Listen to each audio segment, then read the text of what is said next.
Hey, my name is Joey Mavilla, and I'm here with the SEC Network News Corporation, and I'm bringing you the latest update on the growing environmental issues, red tide.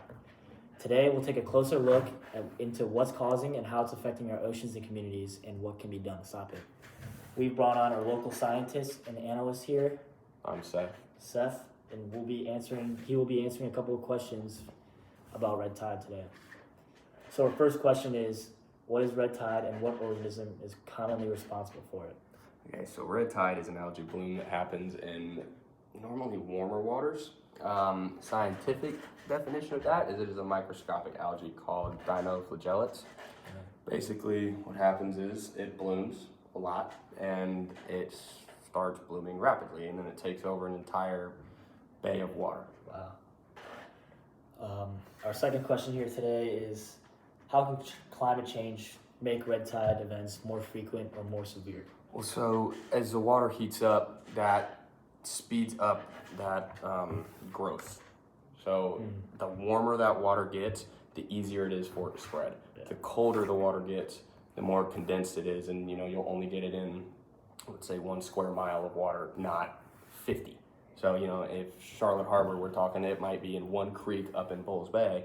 It will not be throughout Pine Island to Boca Grande. Makes sense for sure. Explain how nutrient populations like fertilizers and wastewater contributes to harmful algae blooms. Yes, so that is your main problem with it.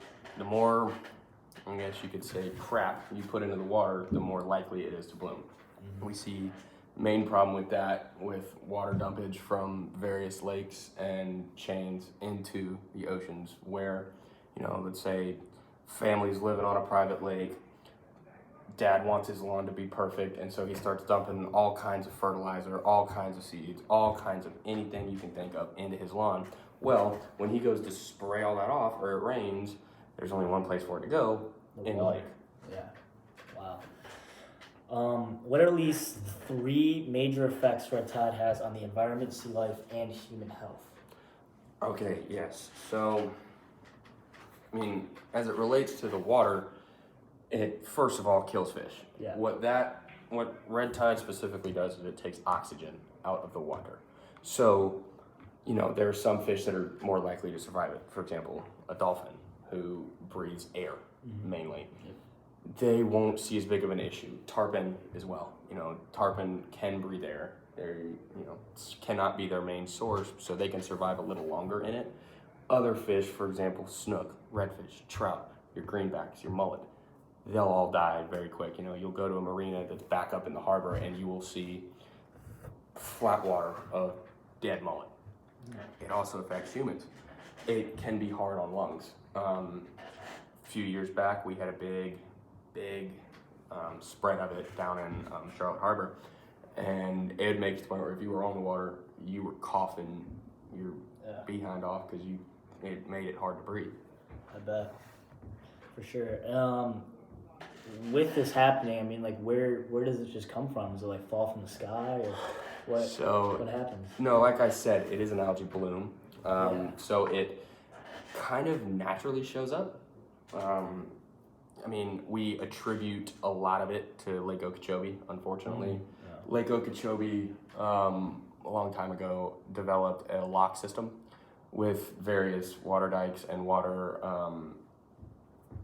dams. Yeah.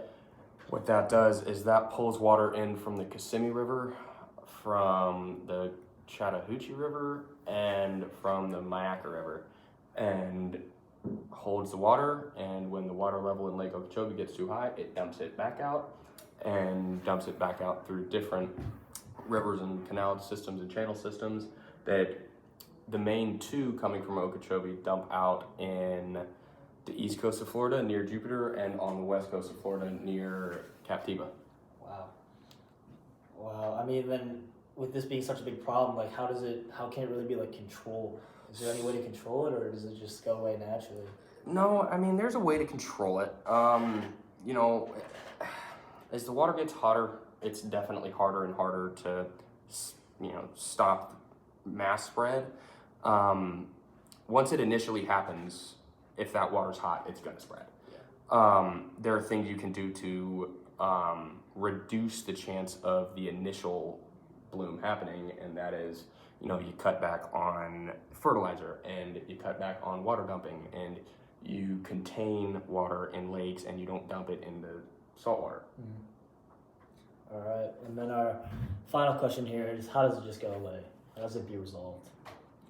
The unfortunate answer is it never will. It's a natural thing. You can never stop that bloom. Unfortunately, the way a lot of humans live, it was never intended to be this big. It was never intended to take over an entire harbor, take over an entire bay. It's, you just at some point have to realize that it's never going to stop unless we change certain things, like our lifestyles. Yeah, well, I don't foresee that happening anytime soon, but this concludes our segment on red tide. More news updates coming around 7 o'clock.